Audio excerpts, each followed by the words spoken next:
Собранието на Република Македонија според одлуката што ја донесо претениците на 18 јануари вечер на полнок треба да се распушти со цел одржување предвремени парламентарни избори на 24 април согласно договорот од Пржино. Иако нема формална иницијатива до собранието за промена на одлуката за самораспуштање, дел од медиумите пренесуваат дека Рафис Халити од ДУИ најавил таква иницијатива за повлекување на одлуката за распуштање. Европската унија и САД преку заедничко соопштение ја изнесоа нивната оценка дека иако одреден напредок е постигнат, не се исполнети неопходните услови за организирање на веродостојни избори на 24 април, но сепак одлуката за датумот на изборите ја оставија на собранието. Според ВМРО-ДПМН не е точно дека нема услови за одржување фери демократски избори, туку дека СДСМ не сака избори бидејќи ќе ги загуби и дека тој страв ќе ја пролонгира кризата во земјата. Никола Тодоров од извршниот комитет на ВМРО-ДПМН синоќа посочи дека до тој момент одлуката на партијата е изборите да се одржат на 24 април. Лидерот на СДСМ Зоран Заев пак вчера го повтори ставот дека не треба да има избори на 24 април бидејќи нема услови. Евроамбасадорот Иво Орав пак синоќа порача дека амбасадорите од Европската унија разговарале за ситуацијата во Македонија и оти денеска во земјата ќе пристигнат европретениците Иво Вајгл, Ричард Ховит и Едвард Кукан и оти тоа е последната шанса за партиските лидери да најдат решение.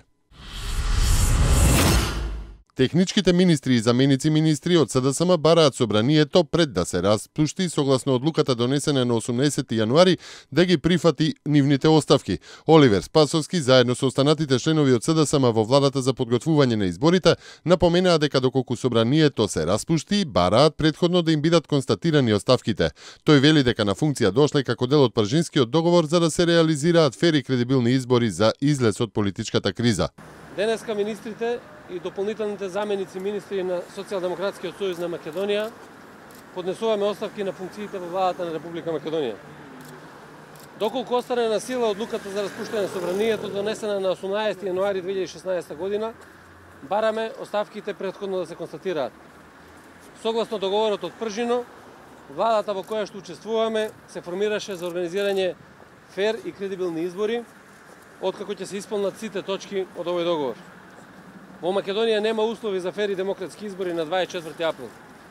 Тоа е директно потврдено и од меѓународната заедница, од Европската унија и Соединетите Американски држави. Без прочистен изборички список и без реформи за слободни медиуми нема услови за регуларни и кредибилни избори. СДСМ нема да ги елементира нерегуларните, неслободните и недемократските избори кои што ги најавува ВМРО-ДПМН. Продолжи судскиот процес против 29 лица обвинети за настаните во Кумановската дива населба кои се случија во мај минатата година со сведочење на полицајци кои учествуваа во акцијата. Обвинетите се товарат за тероризам и учество во терористичка организација.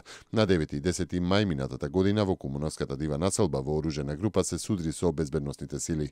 Во престрелката загинаа 8 полицајци од специјалните и посебните единици на МВР, додека 14 беа тешко повредени.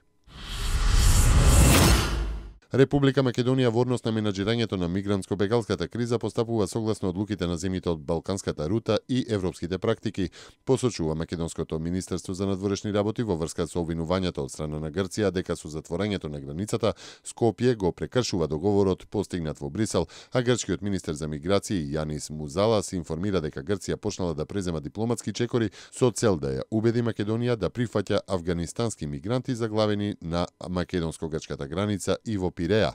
Нашата одлука ќе биде соодветна на третманот што ќе се определи нагоре по рутата, истакнуваат извори од македонското МНР.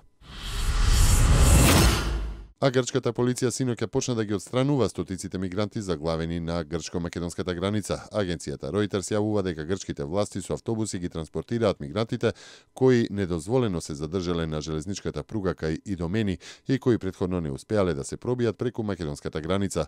Се проценува дека на Идомени има околу 1200 мигранти, најголем дел од Авганистан, кои не беа пропуштени во земјата поради нивниот режим.